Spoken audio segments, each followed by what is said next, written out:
Hello दोस्तों, welcome back to Sanjay classes. आज हम लोग स्टार्ट करेंगे कैश फ्लो स्टेटमेंट। तो जैसा कि आप सभी बच्चों को पता है कि कैश फ्लो स्टेटमेंट एक काफ़ी इंपॉर्टेंट टॉपिक है।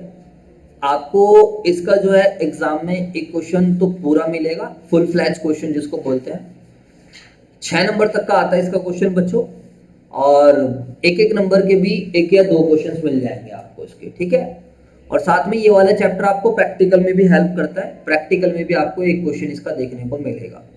तो सबसे पहले हम अपनी फाउंडेशन बनाते हैं कि कैश फ्लो स्टेटमेंट होता क्या है। कैश फ्लो स्टेटमेंट का मतलब एक ऐसी statement which shows the flow of cash and cash equivalents during a particular period of time. क्या मतलब है, हमारी ऑर्गेनाइजेशन में जो पैसा आ रहा है या जो पैसा जा रहा है उसको जब हम एक स्टेटमेंट के थ्रू शो करते हैं उसको हम क्या बोलते हैं, कैश फ्लो स्टेटमेंट।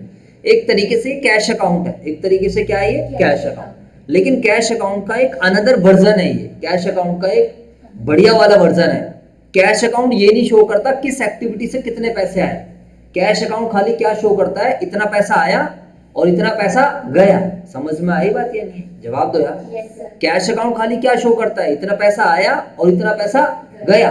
लेकिन कैश फ्लो स्टेटमेंट क्या शो करेगी कि भाई किस एक्टिविटी से कितना पैसा आया और कितना पैसा गया। यानी कि ये कैश के फ्लो को उसके टाइप के बारे में बताएगी। कैश के फ्लो तो बताएगी एज वेल एज टाइप भी बताएगी। यहाँ पर अकाउंटिंग स्टैंडर्ड 3 लगेगा आपका, जो कि रिवाइज्ड है। वो ये कहता है कि जब किसी भी ऑर्गेनाइजेशन में, किसी भी कंपनी में जब आप कैश का फ्लो चेक करोगे तो आप ये देखोगे कि आपके पास जो पैसा आ रहा है वो 3 एक्टिविटी से आ सकता है।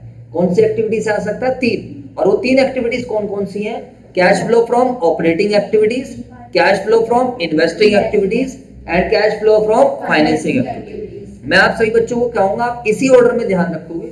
ये चीज अगर आपने समझ ली है कि ऑपरेटिंग एक्टिविटी क्या है, इन्वेस्टिंग एक्टिविटी क्या है, फाइनेंसिंग एक्टिविटी क्या है, तो आपको ऑटोमेटिकली मेरी बात क्या होगी, समझ में आ जाएगी। ये चैप्टर आपके हाथ में आ जाएगा। बाकी कैसे कैसे निकालते हैं वो तो हम आगे डिस्कस करेंगे, ठीक है बच्चों।